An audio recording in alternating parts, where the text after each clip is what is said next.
সকালে অর্জুন সিং এর দাবি, নেত্রী হওয়ার পরে মমতা ব্যানার্জি সেই সিঁড়িগুলোকে ভেঙে দিয়ে ভাইপোকে মসনদে বসাচ্ছেন। খানিক পরে কৈলাস বিজয়বর্গীয়র দাবি, मुझे लगता है कि मोदी जी के नेतृत्व में हम पश्चिम बंगाल में एक बढ़िया सरकार बनाएंगे और ममता जी को किसी भी हालत में कुर्सी से उतारेंगे। শুভেন্দু অধিকারীকে আর দেরি না করে তৃণমূল ছেড়ে বিজেপিতে আসতে বললেন অর্জুন সিং। শুভেন্দু অধিকারীর মতন জননেতাকে আর এক মিনিটও থাকা উচিত আমার মনে হচ্ছে, আমার ব্যক্তিগত মনে হচ্ছে উচিত না। আমরা ভারতীয় জনতা পার্টি উনাকে সবসময় স্বাগত জানাবে। শুভেন্দুর বিরুদ্ধে গলা চড়িয়েছেন তৃণমূলের অনেক নেতাই।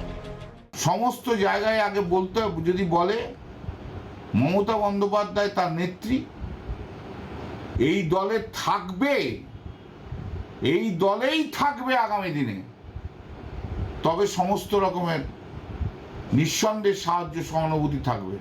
তা না হলে বিরোধিতা আছে, বিরোধিতা থাকবে।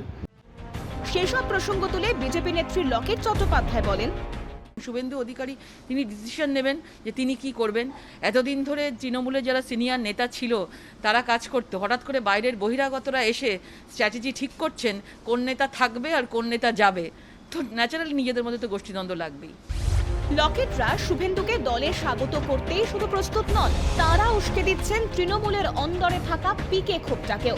সব্যসাচী দত্তরা জানান দিচ্ছেন মমতার ক্ষমতায় আসার পিছনে শুভেন্দু আর নন্দীগ্রামের অবদানকে। বাংলায় অন্তত আমি স্বীকার করছি অকপটে আপনাদের মাধ্যমে, নন্দীগ্রাম না হলে, নন্দীগ্রামের আত্মবলিদান না হলে হয়তো আমি বিধায়ক হতে পারতাম না।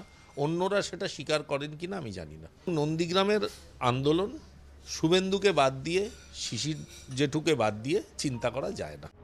এদিকে শুভেন্দুর সমর্থনে পোস্টার, ব্যানার জেলার পর জেলা ছাড়িয়ে এখন শহর কলকাতায়। উদ্বেগ বাড়ছে তৃণমূলের, ফলে তৃণমূল ভবনের সুরটা নরম শোনা যাচ্ছে শুভেন্দু প্রসঙ্গে। কিন্তু তৃণমূলের অন্দরে অপমানের কথা শুভেন্দুকে স্মরণ করিয়ে দিচ্ছেন বিরোধীরা।